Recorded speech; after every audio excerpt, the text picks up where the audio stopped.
Hello NCT aspirant, कैसे हैं आप सभी। आशा करता हूँ आप सभी बढ़िया होंगे। बहुत बहुत स्वागत है आप सभी का आपके अपने यूट्यूब चैनल एनसीटी क्लासेस पर।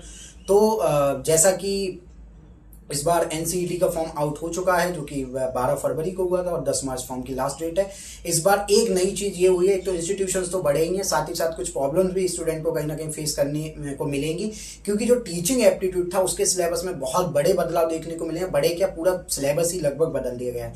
साथ ही साथ लैंग्वेज के जो लैंग्वेज है, जो इंग्लिश लैंग्वेज है और हिंदी लैंग्वेज, उनके सिलेबस में भी थोड़ी थोड़ी तब्दीलियां देखने को मिली हैं।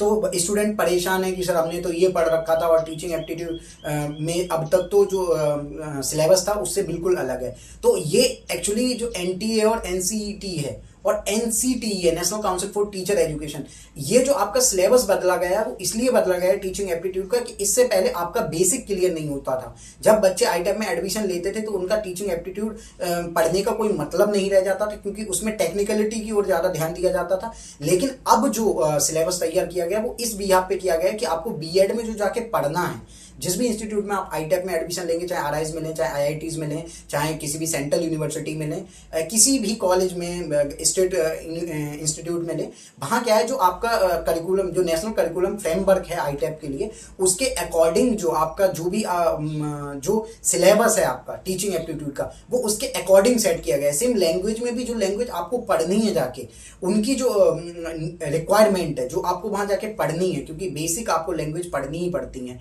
चाहे आप किसी भी, चाहे बीए बीएड करें, चाहे बीएससी बीएड करें, वो आपको लैंग्वेज अंडरस्टैंडिंग के लिए पढ़ना ही पड़ता है। तो उस हिसाब से उस सिलेबस में तब्दीलियां की गई हैं और हमारे पास आपकी समस्या के समाधान के लिए हमारे पास आपके लिए बेस्ट मेंटर्स हैं, जिन्होंने ये जो सिलेबस आया है टीचिंग एप्टीट्यूड का वो पूरा पढ़ रखा है, जो खुद आरआईज के स्टूडेंट हैं। साथ ही साथ लैंग्वेज भी उन्होंने पढ़ रखी है बहुत अच्छे से। बहुत सारे लिटरेचर के स्टूडेंट हैं, चाहे वो उड़िया लिटरेचर हो, चाहे इंग्लिश लिटरेचर हो और चाहे हिंदी लिटरेचर हो, इन सभी के। और साथ ही साथ हम अपनी प्लेलिस्ट अलग अलग सब्जेक्ट के लिए लेक्चर सीरीज चलाएंगे प्रॉपर, चाहे वो हिस्ट्री सही, आपके जो डोमेन्स सही, चाहे वो साइंस के डोमेन सही, चाहे आर्ट्स के डोमेन सही, सभी डोमेन्स पे, दोनों लैंग्वेज पे। और जो बाकी सब्जेक्ट है आपके एग्जाम होने से, मतलब कंडक्ट होने से पहले, आपको लगभग सभी जो प्लेलिस्ट है और मैराथन्स भी आपको देखने को मिलेंगी। उसमें हम लगातार लग गए हैं और मंडे से आपको लेक्चर मिलने भी शुरू हो जाएंगे।